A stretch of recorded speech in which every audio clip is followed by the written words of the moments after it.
Alors bonjour, bonjour, on est fin mai, début juin, on est le 31 mai et je recommence une série de vidéos. Donc j'avais fait une douzaine de vidéos pour les légumes du printemps.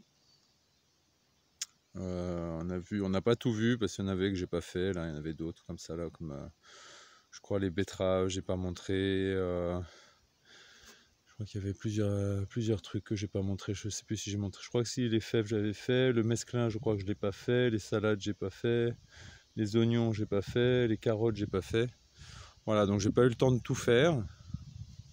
J'ai fait, je pensais peut-être le plus intéressant et là je vais partir sur une série de vidéos donc sur les tomates. Au début je pensais faire un truc un peu dans le même genre là, présenter une culture par semaine. Et puis finalement, ça peut être intéressant comme les tomates, c'est aussi un sujet vaste pour les maraîchers pros ou amateurs, hein, sur la façon dont on fait nos tomates. Il peut être intéressant de faire une série là à partir d'aujourd'hui là. Donc ça fait à peu près 15 jours, 3 semaines qu'on a fait les plantations, jusqu'à la récolte. Donc de voir un peu voilà les différentes façons dont les tuteurs. Les tuteurs pas toujours d'ailleurs, il y a les différentes manières aussi de dégourmenter, c'est-à-dire d'enlever les gourmands, d'effeuiller. Et puis aussi, moi ce qui m'arrive régulièrement, c'est peut-être les premières apparitions éventuellement de soucis, soit des chenilles, soit des punaises, ça peut arriver au mois de juillet, soit comme moi j'ai eu l'acarien qui arrive assez tôt. Donc voilà, donc ici, je ne sais pas si les gens ont l'œil, pour ceux qui ont regardé les vidéos du printemps. Ici c'était la partie où il y avait pas mal d'épinards. Donc pour ceux qui veulent regarder la vidéo numéro 1 et 2 et 3 je crois, du printemps, il y avait les radis, les épinards et la mâche. Donc ils étaient là, ils étaient sur ces mêmes planches. On les a virés assez tard finalement, parce qu'ils ont bien produit cette année les épinards, c'était une belle production. Alors, comme j'avais dit, j'avais associé des plants achetés chez Meffre et puis mes propres plants. Donc ça s'est bien goupillé entre les deux, entre l'un très précoce, l'autre un peu plus tardif mais plus résistant à la montaison. Et donc on a récolté jusqu'à assez tard, on a eu un printemps quand même assez frais, donc on a eu le temps. L'épinard j'en ai fait quasiment jusqu'au 25 mai, 20 mai, 25 mai. Et donc ici on a quand même retiré un petit peu plus tôt parce qu'on était pressé quand même de débarrasser les planches. Et on est parti voilà c'était la semaine très intense que si je dis pas de bêtises, fin avril début mai, entre la dernière semaine d'avril et la première semaine de mai. Surtout la première semaine de mai qui était très très intense, où on a débarrassé toutes les cultures qui restaient, les radis. Il y avait aussi de la mâche, des épinards, puis un petit peu de navet jaune pour enchaîner sur ces 2 carrés de tomates. Enfin voilà, c'est 9 planches plus 9 planches. Ouais, je fais des carrés de 12 par 12. Là tout au fond on voit les patates là, qui ont commencé à produire, qui sont très bien réussies cette année. Je crois que je les ai mis en vidéo, je crois que ça doit être la vidéo 12 d'ailleurs, où on les voyait encore toutes petites. Là elles ont bien grandi, puis je commence à récolter de la patate nouvelle, ça a bien fonctionné. Et donc voilà, revenons à notre sujet des tomates. Donc sur les tomates, beaucoup de choses à dire. D'abord le semis. Alors je trouve que c'est un semis qui se fait bien en pépinière froide, contrairement à d'autres plants. Je parlais de plants que j'ai dû acheter chez Meffre là, notamment le pak choy, les épinards, certains épinards, les choux chinois, où on galère un peu dans une serre froide. Je trouve que la tomate, si on n'est pas trop pressé, si on ne veut pas avoir de la tomate fin juin, c'est quand même pas compliqué à faire germer. Je pense même on peut se passer de la chambre de germination, j'ai des collègues qui l'ont fait. C'est semé début mars, donc en serre début mars on peut encore avoir des journées où ça passe largement au-dessus des 20 degrés dans la serre. Et la semence se garde très bien, c'est vraiment pas compliqué. Moi je me suis jamais trop pris la tête pour conserver les semences, hein. Je prends une tomate quand j'y pense sur le plan, je fais pas trop le jeu des sélections. Et on fait on récupère les graines, on les fait sécher 1 ou 2 jours l'air libre, pas plein cagnard, hein, mais plutôt, voilà, plutôt à l'ombre, à l'air libre, ça sèche bien. Et après on a des super taux de germination, on conserve ça tout l'hiver. Et j'ai vraiment jamais eu de soucis sur les taux de germination, sur la conservation des graines, ça marche très très bien. Donc voilà, alors là il y a des graines que je renouvelle chaque année. À chaque fois je prends les graines de l'année précédente que je garde. Bon voilà, donc je garde pas puisque là j'ai semé les graines que récupérées en 2020 et voilà, ainsi de suite. Donc mais bon, je garde les mêmes variétés depuis 5-6 ans. Et puis l'année dernière j'avais fait de nouvelles variétés, la grosse jaune lisse, la prune noire, la wine vintage, donc la kaki aussi que j'avais jamais faite. Donc là j'ai gardé les graines.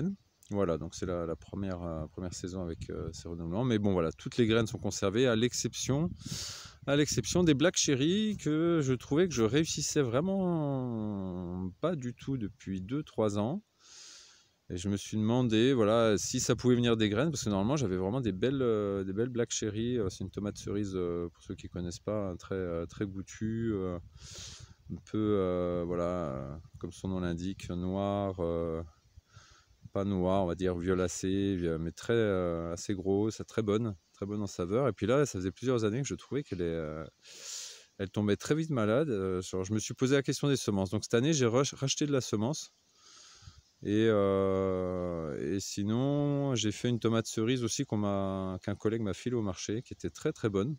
Que lui, il avait un magasin de revente de légumes du côté d'Arles. Là, il avait fait des tomates un peu côtelées là.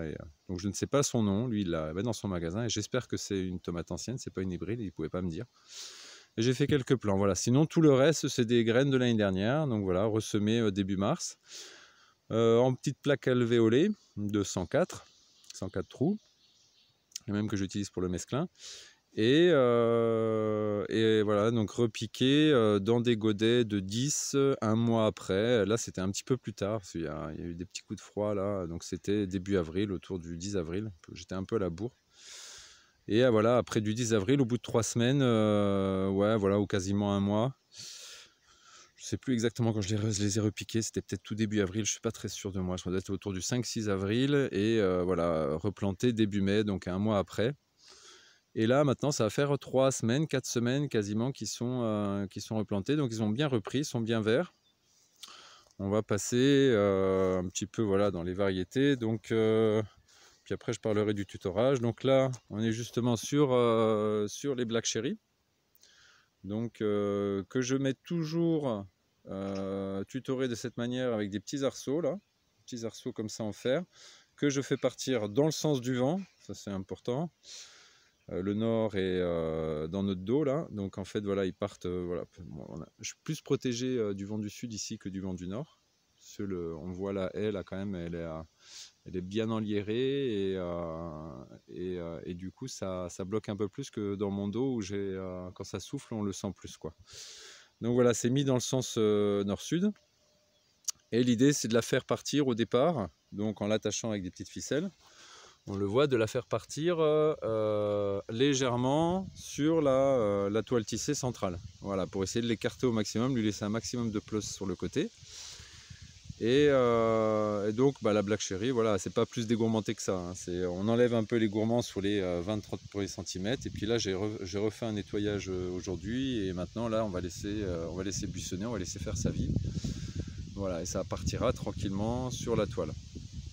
Donc cette ligne-là, c'est la Black Cherry, suivie un peu des tomates cerises que j'appelle le Marseillais, parce que mon collègue, on l'appelle le Marseillais sur le marché. Et ensuite, on arrive sur une première ligne tutorée.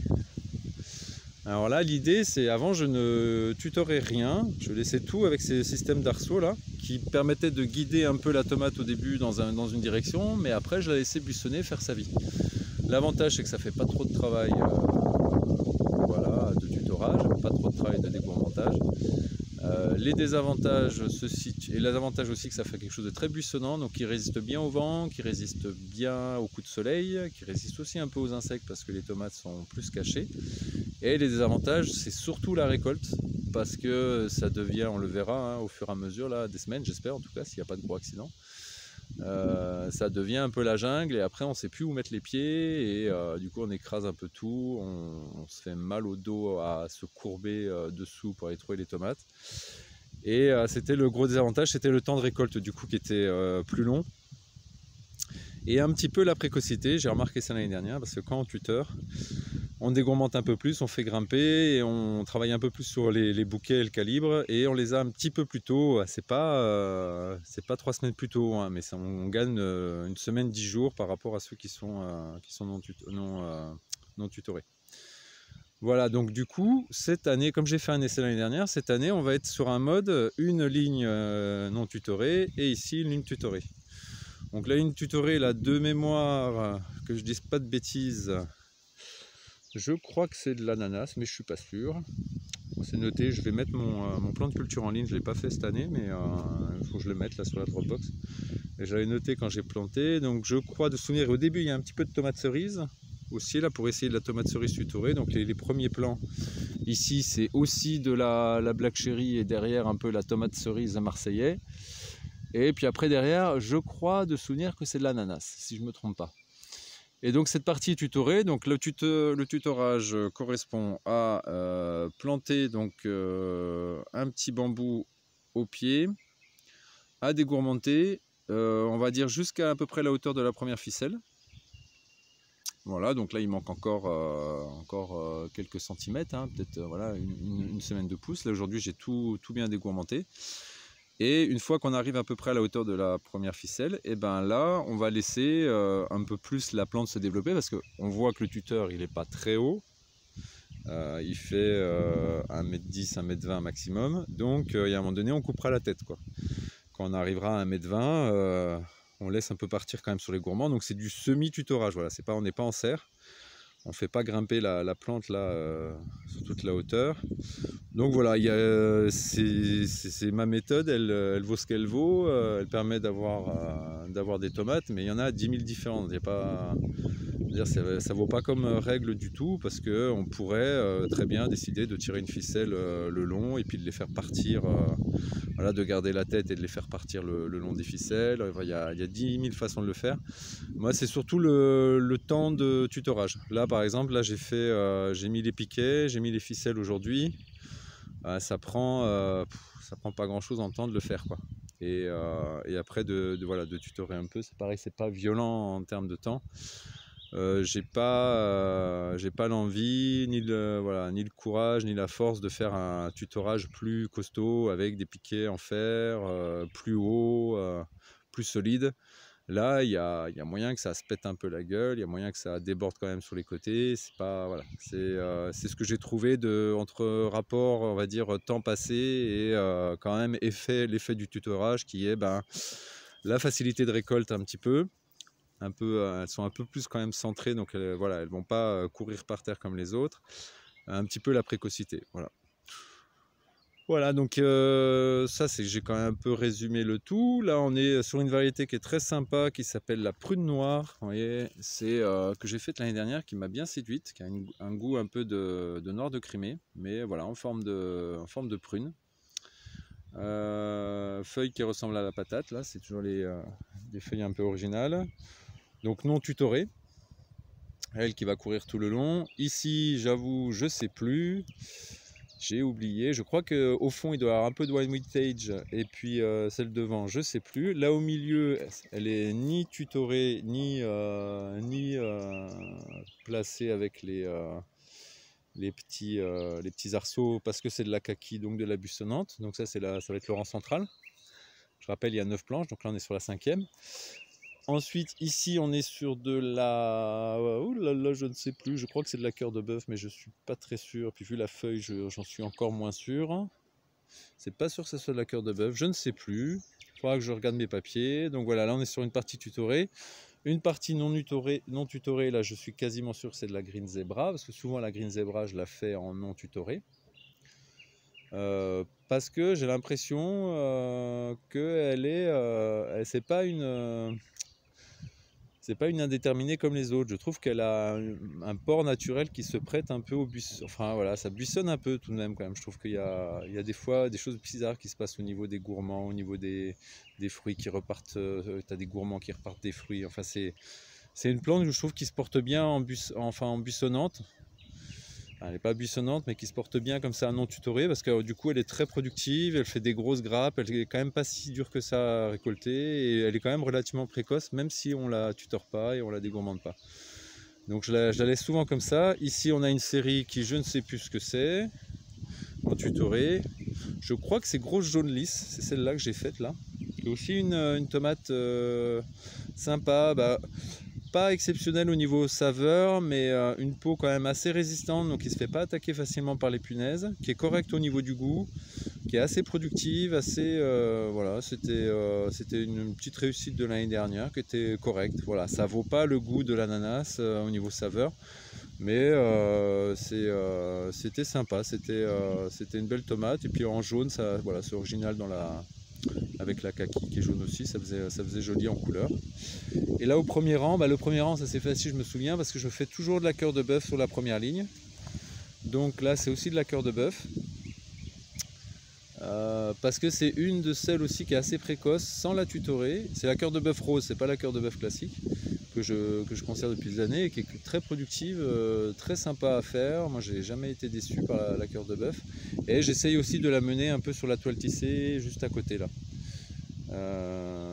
Comme ça, voilà, elle va faire sa vie, et elle laisse un peu... c'est des feuilles qui sont assez... c'est la cœur de bœuf, ça fait des feuilles assez fines, qui sont moins couvrantes. Et par contre pas mal productive au niveau du fruit. Donc voilà, c'est une de celles que j'essaye d'emmener avec le maximum de place, en utilisant l'allée centrale pour la laisser se développer, quoi. Voilà, on voit à côté les haricots verts qui sont en train de fleurir. Première série de haricots verts qui devra arriver du coup quand ça fleurit. En général 15 jours après on commence à récolter.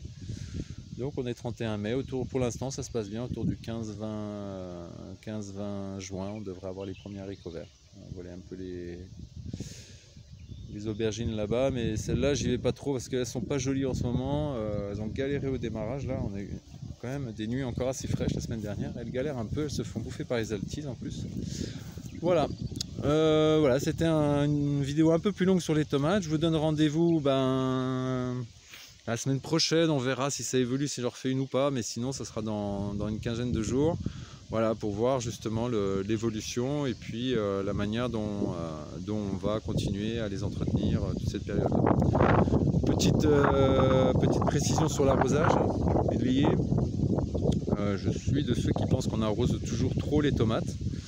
Et plus ça va, moins je les arrose. Bon, après ça vaut pour mes terres qui sont assez fraîches de manière générale, puisqu'on est dans ce qu'on appelle ici des terres froides, c'est-à-dire entre deux sorgues, 2 bras de sorgue, ce qui fait qu'on a des rosées quasiment toute l'année.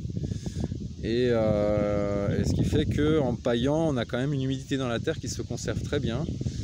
Et cette année, j'ai fait le choix donc, de ne pas dérouler les goûteurs, les gouttes à gouttes, et de faire uniquement, donc de les arroser bien sûr à la plantation, mais en les arrosant donc avec les asperceurs, en arrosant une bonne quantité pour le coup. Je n'ai pas arrosé pied à pied, comme je faisais d'habitude, et ça l'a bien fait, ça suffit. Comme il y a un bon paillage, il n'y a pas trop d'herbe qui a repoussé derrière. Et après, l'idée c'est de quasiment pas les arroser et de voir ce qui va se passer et d'arroser vraiment si on voit que... alors les 2 cas où on va arroser, c'est quand je vois si ça repart, il y a des chances que ça repart, c'est l'acarien. Enfin, c'est l'acarien qui développe ce qu'on appelle l'acariose, je sais plus, argentée ou dorée, je sais plus quoi, mais qui m'a fait un gros dégât l'année dernière. Donc là je vais être vigilant pour essayer de bassiner régulièrement si je vois qu'il commence à y avoir des foyers, pour éviter que ça se développe trop. L'année dernière je l'ai fait trop tard et du coup j'ai eu une récolte très moyenne. C'est reparti après en vert une fois qu'il n'y avait plus de feuilles, mais j'ai vraiment eu une période là, au mois d'août où les plants étaient moches. Donc je vais arroser dans ces cas-là, et arroser aussi, ce qui est pas mal, c'est arroser quand il fait très chaud. Si on se tape une canicule comme l'année dernière, quand on se tape des 40 degrés, ça peut leur faire du bien, ça les rafraîchit un peu, et rien de tel qu'une petite pluie avec de l'eau de la sorgue à 13-14 degrés pour faire descendre un peu le choc des températures. Ça m'a permis, il y a 2 ans, quand il y avait la grosse canicule, on est monté à 44 ici, de ne pas trop perdre de bouquets, quasiment pas d'ailleurs, de passer la canicule relativement bien, en essayant d'arroser au maximum, de faire des petites douchettes là en journée quand il faisait 40, c'est monté à 44, mais on a eu plusieurs fois plus de 40 dans la semaine, quoi. Voilà, et donc ça sera un peu les deux. Sinon, tant que la plante ne montre pas vraiment de signes de trop grand stress, comme on le voit là, qu'elle est bien verte, on voit qu'elle n'a pas soif. Là, je ne l'ai pas arrosée depuis que j'ai planté. Hein. Je l'ai arrosé à la plantation, depuis j'ai rien fait. Bon, il y a eu des pluies, hein, il y a eu un temps assez frais, donc voilà, mais je ne fais pas d'arrosage. En général, je fais pas d'arrosage jusqu'à la première récolte. Mais là, cette année, je vais essayer même de faire voilà, sans arrosage, sauf voilà, si besoin, pour bassiner un peu les feuilles, mais ça sera des arrosages très légers de 15-20 minutes, juste pour mouiller la feuille, pour emmerder éventuellement les acariens s'ils commencent à se pointer. Voilà, donc c'était le petit brief sur les tomates. Je vois que je suis à 20 minutes, donc j'ai fait dans la longueur, mais voilà, ça sera un peu plus long, mais un peu moins fréquent au niveau des vidéos. Allez, je vous souhaite une bonne journée, une bonne entrée dans le mois de juin. Au revoir.